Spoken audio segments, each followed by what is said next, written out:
I've done like 12 of these already, so that goes without saying. But anyways, this video is going to be about writing contracts and what to know. There's so many things that you should know, and it would require me to sit here for like an hour or 2 hours to talk about it. But this is mainly going to be for the sort of like the main things to look for in a contract. And if you don't see these things, or if these things aren't kind of present, um, those are red flags that you should really think about. But always, always, always, if you have like a real writing contract that's being sent to you, um, do your best to get an entertainment lawyer to look at it. But obviously, I know that sometimes that's a lot easier said than done. And a lot of writers, especially starting out in their career, like they're kind of left to their own devices to figure things out. So these are just some things to really look for when given a writing contract.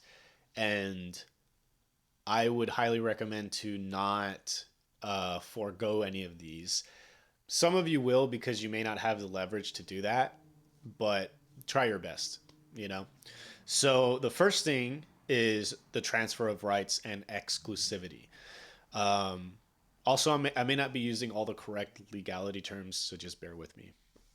So, the transfer of rights, in the most basic sense, is what happens, who owns the rights of the script when it's done. Now, some of you are going to be offered like writing contracts from people that'll say like they'll pay you if the script sells, if it gets optioned, if it gets financed, that's all fine and dandy. Transfer of rights will basically say like who legitimately owns the rights for a certain period of time or under certain dynamics. The best thing I can tell you is do not transfer rights, and you should put it this in the contract that the rights of the script do not transfer to the person hiring you until they've either paid you or the script sells.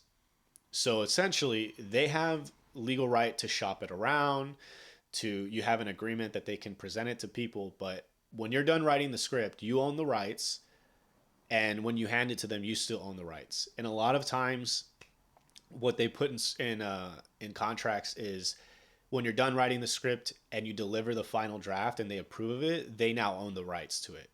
They transfer the rights over. So that's something that a lot of writers don't pick up on.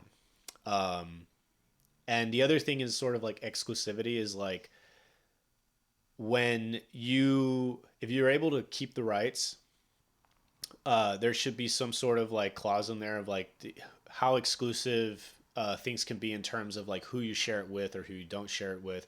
And same thing for them. If for whatever chance you can't like leverage that and you have to give them the rights, you have to try to at least gain some exclusivity to where it's like they can't do certain things with the script without you present or your approval or anything like that. Um, but that's one thing that I think every writer needs to look at is like how do the rights work once the script is finished and it's approved and delivered. So that's one thing. The other thing is limitations. This is more in terms of the act of writing. Limitations in terms of like how many revisions, how this how long this project is supposed to last. Um, Also in terms of just the overall workload, not just revisions, but if somebody wants you to write a script and they're like, oh, they want it to be 180 pages long, you can add limitations to that. Being like, I'm only writing a script that's between 90 to 120 pages, or even limitations in the work of, I will dedicate 5 hours a week to writing this script. Expectations kind of encompasses the previous two things that I just mentioned, where it's like the exclusivity, rights and exclusivity, and then also limitations.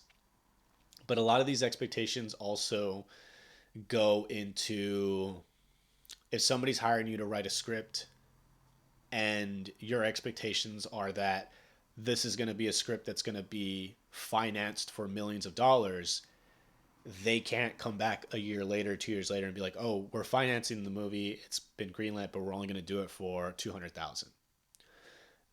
Because in many ways, I know a lot of writers that haven't really been in that specific situation, but very similar, where they've said, I never would have committed so much time and effort if I knew that was going to be the the standard, so to speak.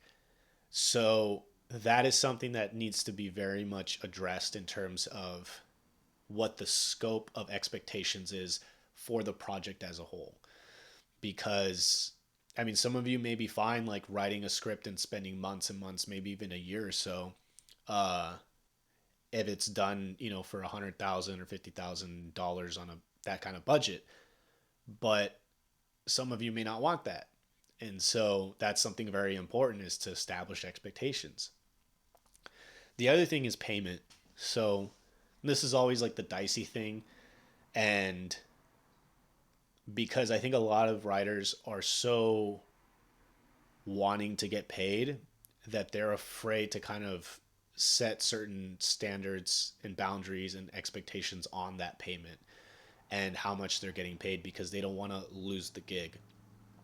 But the way I want to say this is, if somebody is serious about paying you, it's really hard to talk yourself out of a gig if you're being respectful to them, to yourself, and what your standards are.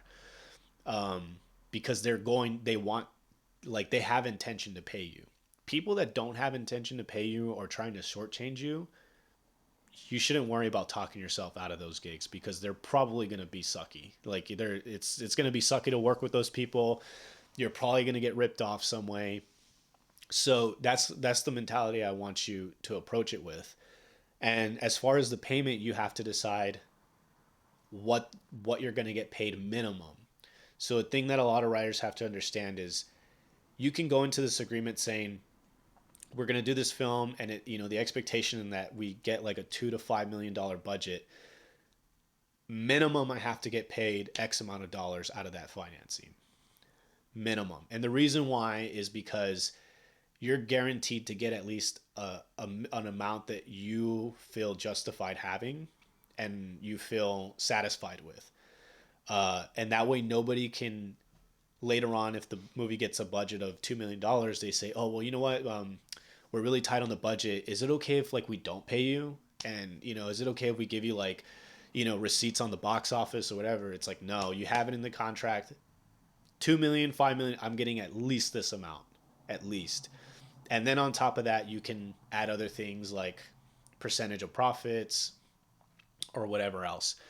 The other thing is also, with the payment, it's like how you're going to get paid, the timeline of which you can get paid. This is very helpful if you are getting like a work for hire type thing, where somebody says, I'm just going to pay you to write the script, and then whatever I do with it is whatever I do with it. And those are actually really good jobs to have, because it's like you don't have to think about like, is this movie getting made or not? You can just kind of go, and 99% of the time they don't get made. So, but jobs like that are actually really good, because it's just like in and out, you get your payment, you can go get another gig.